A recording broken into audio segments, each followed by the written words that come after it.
लामो राजनीतिक जीवनमा हामीलाई अनेकौं पटक यहाँहरूसँग साक्षात गर्न अवसर मिलेको छ।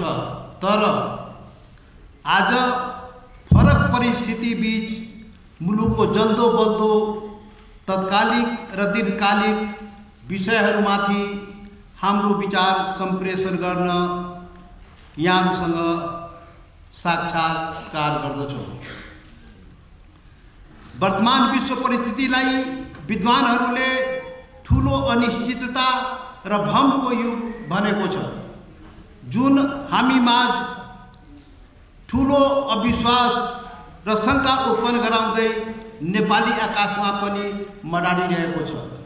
नेपाली समाजभित्र पनि ठूलो विचलनको स्थिति पैदा गरेको छ। हामीले समग्र सामाजिक, सांस्कृतिक, राजनीतिक तथा आर्थिक पक्षहरूमा सामना गरिरहेको चुनौतीहरूसँग मुकाबला गर्दै त्यसभित्र रहेको अवसरहरूलाई मुलुकको हितको निमित्त उपयोग गर्ने वातावरण निर्माणको खातिर वर्तमान अनिश्चितता एवं भ्रमको मूल कारणको विश्लेषण गर्दै नयाँ कार्यदिशा संश्लेषण गर्नु वाञ्छनीय भएको छ। पश्चिमा ज्ञान सत्तामा आधारित आधुनिकीकरण र विकास रूपी वायुमुखी घोडामाथि सवार हुँदै संसारभरि शासकहरूले करोडौं मानिसहरूको हत्या गरे, सयौं भाषा विनाश गरे, हजारौं मानव समुदायहरूलाई पहिचान विहीन बनाए, करोडौं जीवजन्तु, वनस्पति सम्पदा, नदी, पोखरी, ताल, हिमाल, पहाड लगायत समुद्रमाथि समेत अतिक्रमण गरे र आज पृथ्वी बचाउ नारा लगाउनु पर्ने स्थानमा विश्वलाई पुर्याएको छ। यस्तो विशाल ध्वंसकारी कार्यको नेपाली संस्करणको नेतृत्व राजा महाराजाहरू र त्यसपश्चात कांग्रेस र कम्युनिस्टहरूले गरे। आज उनीहरूका कारण हाम्रो सभ्यता संस्कृतिलाई असभ्य भनियो, बहुल पहिचानलाई इन्कार गर्ने काम भयो, हाम्रो उन्नत ज्ञान मास्ने काम भयो, हामीलाई पश्चिमा विदेशी मुखी बनाइयो, यहाँका स्वदेशी बहुल ज्ञान, दर्शन, कला, साहित्य, सौन्दर्यताको संहार भयो, बहुल समाज व्यवस्थालाई निषेध गरायो, ऐतिहासिक बहुल राष्ट्रहरूलाई राज्यविहीन बनायो, प्रकृतिको विनाश गरायो। यसर्थ पश्चिमा ज्ञानले यावत समस्याहरूको सामना गर्नुको त कुरा परै जाओ, हाम्रो समस्याको सृजनाकर्ता नै आफै रहेको प्रमाणित नै भइसक्यो।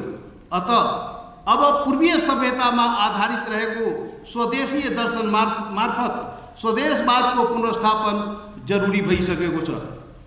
अब हाम्रा अगाडि प्रश्न खडा भएको छ, के गर्ने, कहाँदेखि गर्ने? यी प्रश्नको जवाब खोज्नु नै वर्तमान राजनीतिको प्रमुख रणनीति कार्यभार हो। यहाँ लोकतन्त्र, गणतन्त्र, मानवाधिकार, विकास, वृद्धि, समृद्धि, समाजवादको बहस सम्भ्रान्तीय, झूठ, फरेब, जनता झुक्क्याउने र ठग्ने प्रपञ्च साबित भएको छ। के गर्ने हो? वर्तमानको ठूलो अनिश्चितता र भ्रमलाई चिर्न सक्ने वैकल्पिक राजनीतिक शक्ति दाबी गर्दै केही नयाँ समूहहरूको उदय तथा पुराना मित्रहरूको नयाँ पुस्ताले उठाएको रूपान्तरणको बहस सुनिरहेका नेपाली जनताहरूले न नयाँ समूहहरूको उदय न त पुराना शक्तिहरूको रूपान्तरण नै देखिरहेको छ, बरु उनीहरू अनिश्चितता तथा भ्रमले सृजना गरेको अविश्वास र शङ्काको परिस्थितिलाई थप गिजोल्दै लाभ उठाउने अवसरवादी समूहहरूको रूपमा देखिएको छ। यो परिस्थिति तबसम्म रहनेछ जबसम्म हाम्रो प्रयत्न हालसम्म हावी रहेको राजनीतिक पार्टी एवं वर्तमान शक्ति संरचनाभित्रै वैकल्पिक राजनीतिक शक्तिको खोजीमा सीमित रहनेछ। यसर्थ हामीले हालसम्म हावी रहेको राजनीतिक शक्ति संरचनाकै विकल्प खोज्नु पर्दछ, जुन सम्भव मात्र होइन, अनिवार्य भएको छ। कहाँदेखि गर्ने? अब नेपाल देशको सरहदको निर्माण गोरखा का राजा पृथ्वीनारायण शाह को राज्य विस्तार र त्यसपछि सुगौली सन्धि एवं नयाँ मुलुकको पुनः प्राप्ति पछि भएको हो। यसरी राज्य विस्तार हुँदा अनेकौं सार्वभौम राज्य मात्र होइन अनेकौं संस्कृति पनि एउटै सरहदभित्र रहन गयो। तत्काल विद्रोह नहोस् भनेर राजा पृथ्वीनारायण शाहले निर्दिष्ट गरे नेपाल 4 जात 36 वर्णको साझा फुलवारी हो, सबैलाई चेतना भया। तर त्यसपछिका कुनै शासकमा उक्त चेतना आउन सकेन। शासकले आफ्नो बाहेक सबै संस्कृतिलाई सिद्ध्याउने प्रयास गरे। असभ्य भने, विदेशी भने, अराष्ट्रिय भने मासिन्या घोषित गरे। फकत शाह राजाहरूको शासन केवल वंशको निम्ति, राणाहरूको शासन जहानको निम्ति, प्रजातन्त्रदेखि गणतन्त्रसम्मको शासन केवल एउटा नस्ल निम्ति मात्र आत्मगौरवको सत्ता हुन गयो। पृथ्वीनारायण शाहले जगाउन खोजेको चेतना उनका वंश, जहान र नस्लमा आउन सकेन। त्यसैले त तराई मधेसमा गैर नारायण सिंह, रघुनाथ ठाकुरहरूले तथा हिमाल पहाडमा गोरेबहादुर खपाङ्गी, एमएस थापा, गोपाल गुरुङहरूले विद्रोह गरे। गुलाम बनाइएका उत्पीडितहरूमा आत्मसम्मान जगाए, अपमान सूचक बनाइएका आफ्नो पहिचानमा गर्व गर्न लगाए। त्यस आन्दोलनको निरन्तरता आज पनि छ। दुर्भाग्य उक्त आन्दोलनहरूले ठोस उपलब्धि दिन सकेको छैन।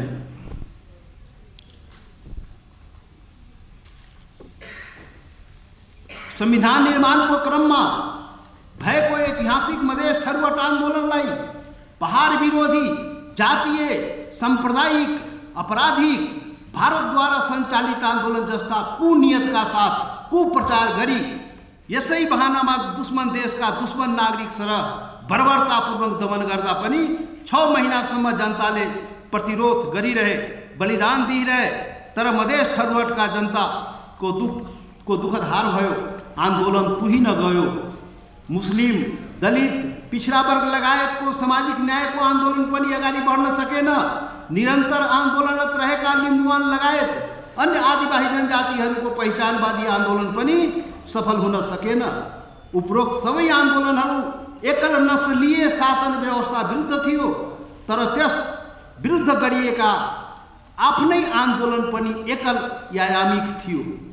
हामी पहिचानवादीहरू पनि एकल यायामिक गोल चक्करमा फँसेकै कारण विगत 4 दशक अगाडि सुरु भएको पहिचानवादी आन्दोलन शासकीय षड्यन्त्रको शिकार भई अधुरो रहन गयो। शासन पनि एकल नस्लीय, त्यस विरुद्धको आन्दोलन पनि एकल यायामिक। त्यसैले त उत्पीडनमा परेका जनताले चाहेको जस्तो राजनीतिक उपलब्धि प्राप्त गर्न सकेन, देश पनि बन्न सकेन। अब गहिरो संकथन गरी अधिकार र पहिचानवादी आन्दोलन बहुआयामिक हुनु जरुरी भइसकेको छ। अब हिमाल पहाड, तराई मधेस अधिकार तथा पहिचानवादी सम्पूर्ण उत्पीडित राष्ट्रियताहरू तथा देशका सुशासन र समृद्धि चाहनेहरू सबै संयुक्त रूपमा एकताबद्ध भई बहुल राष्ट्रिय राज्य निर्माणको निम्ति राष्ट्रिय मुक्ति क्रान्ति अर्थात् सम्पूर्ण क्रान्ति आवश्यक भइसकेको छ। नेपालमा आजसम्म भएको राजनीति भनेको आफ्नो स्वदेशीय मौलिक सभ्यताबाट परहटी पश्चिमा ज्ञान प्रणालीको दर्शनमा आधारित भएर सिद्धान्त एवं कार्यक्रमहरू बनाइए। त्यसले गर्दा स्वदेशीय जरा काटिए, परदेशको जरा समाएर बाँच्नु पर्ने भयो। जरा काटिएको समाज र समुदायको आफ्नो मौलिक जीवन र सपना केही पनि हुँदैन, किनभने समाज र समुदायको जरा काटिएपछि आफ्नो सत्व मर्छ।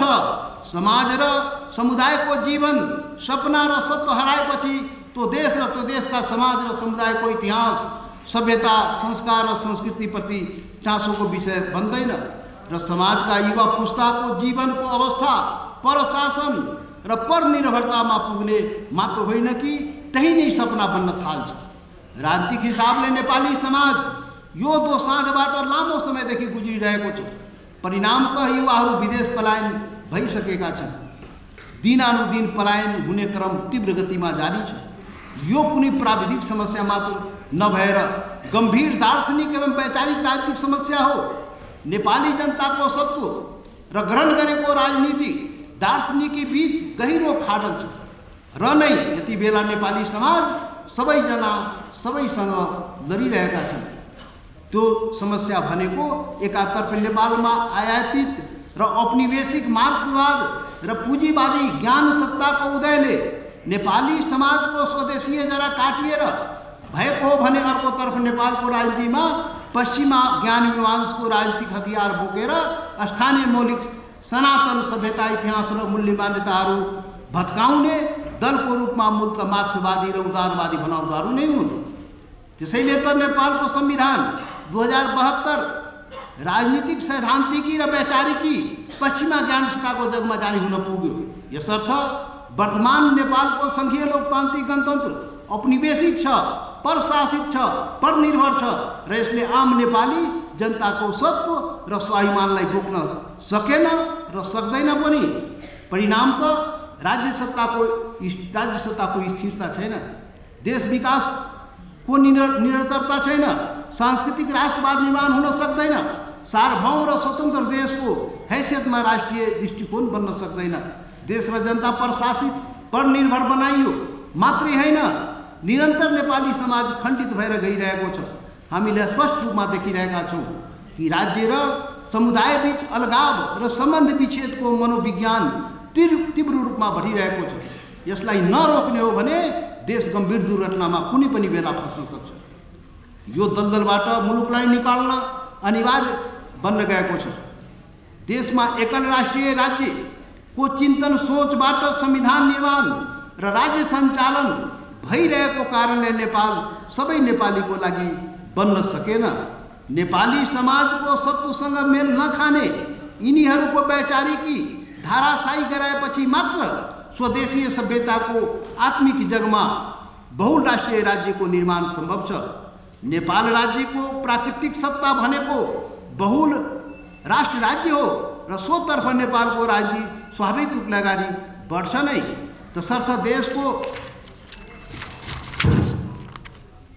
विद्यमान सबै प्रकारका विभेद, असमानता, शोषण, दमन, उत्पीडन, अन्याय, अत्याचार, भ्रष्टाचार, कुसंस्कार, कुसंस्कृति बाट देशलाई मुक्ति दिलाई देशका सबै वर्ग, समुदाय, धर्म, जात, जाति, क्षेत्र, लिङ्गका जनतालाई अधिकार, पहिचान, सुशासन, समृद्धि तथा सामाजिक न्याय प्रदान गर्नका लागि विगतमा जस्तै मधेसी, आदिवासी जनजाति, थारू, दलित, मुस्लिम, पिछडा वर्ग लगायत स्वशासन, सुशासन र समृद्धि चाहने हिमाल, पहाड, तराई मधेसका जनता अब एकल रूपमा छुट्टै फुटेर सङ्घर्ष गर्दा भोगेको पीडा र असफलताबाट सबक लिँदै फोर र राज्य गर, डिभाइड एन्ड रुल शासकीय नीति विरुद्ध जुटौँ र आफ्नो सत्ता हासिल गरौँ